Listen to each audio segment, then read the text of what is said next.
This is the fourth and final video in which I'm talking about novels that have, for me, some connection with my own latest novel, Astral Travel. And this time I'm going to be talking about two classics that I read a long time ago and that I know have had a huge influence on my writing. The first one is Tristram Shandy by Lawrence Sterne, or to give it its full title, The Life and Opinions of Tristram Shandy, Gentleman.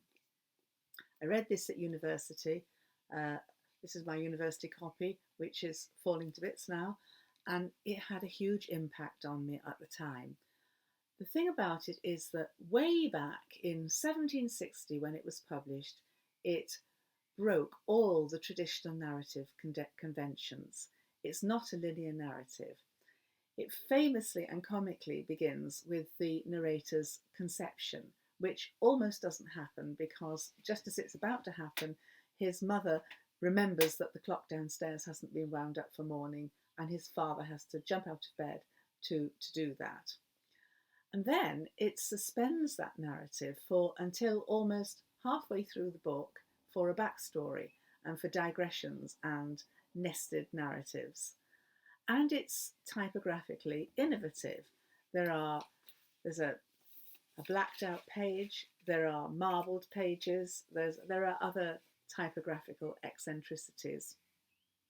But in spite of all these innovations, it's very, very readable, very accessible. And this was a huge lesson for me. It's a lesson that I've taken with me for the whole of my writing life. Innovation alongside readability and accessibility. Astral Travel isn't a straightforward narrative.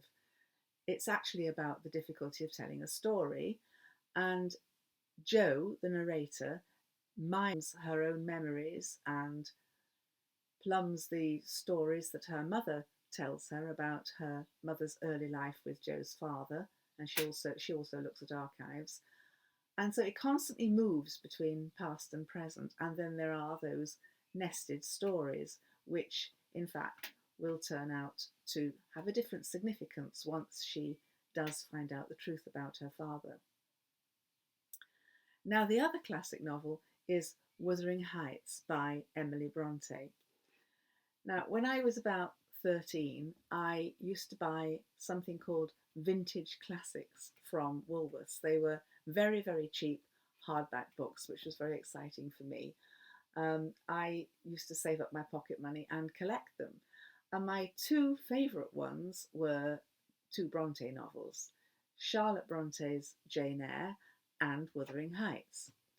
I think at the time my favourite was actually Jane Eyre. It's a much simpler story. I read it over and over again, and this is my vintage copy and it's fell to bits.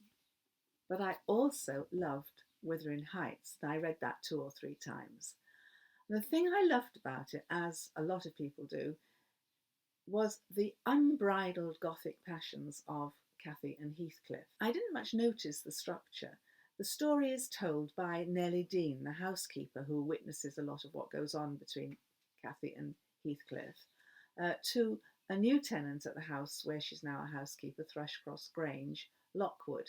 And he writes it all down in his diary, and that's the frame of the novel. And so the story of Cathy and Heathcliff actually has 2 filters, the filter of Nellie Dean and the filter of Lockwood. Well, I wasn't much interested in all that as a teenager, and I wasn't very interested in those 2 characters, Nellie Dean and Lockwood, especially as at times Nellie Dean is quite critical of Cathy's wild behaviour, which of course as a teenager I identified with, and Lockwood seemed to me a bit of a bland character. And I wasn't so enamoured of the second half of the novel, which, after Cathy dies in childbirth, follows the narrative of the second generation. I thought they were rather goody-goody and a bit bland. And the novel picked up again for me towards the end when the ghost of Cathy comes to haunt Heathcliff. Well, I didn't read the novel for many years, but then about 10 years ago I read it again, and I saw it in a very different light. I saw that what the novel is showing is that those Gothic passions are in fact damaging, selfish, and damaging both to Cathy and Heathcliff and to the following generation. It's that they are a poisoned legacy for the next generation who have to then overcome it. And the way they do so is through opposite values of kindness and reasonableness. But the genius of the novel, and this is something that Joyce Carol Oates talks about in an essay called The Magnanimity of Wuthering Heights, the genius of it is that even while giving you that important moral message, it still allows you to understand and identify with, share those Gothic passions, which makes them very, very real and in turn makes their damage very real.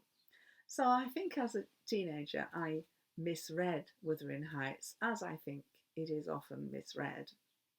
And what I realised on that second reading was that the real message of Wuthering Heights and its structure have been influencing my writing all along. A big theme for me is contingency, the contingency of life and the contingency of story and point of view. And these are big things in my novel Astral Travel. And Jo, like Lockwood, sits listening to a tale, listening to the tales that her mother tells of a man who is actually not unlike the broody, mysterious Heathcliff. And like Lockwood, she then writes it all down, pieces it all together, the tales that she's heard with her own experience of those people. And also, Astral Travel is about the legacy of romantic and Gothic passions for a following generation and their need to overcome that legacy. Well, it's probably true that nearly everything I've ever read has affected my writing in one way or another, but the novels I've been discussing in these videos are the novels that seem important to me, that I cherish, that have seemed important to my literary life and my own writing. And if you're still with me and if you've looked at the other videos, I hope you've enjoyed it.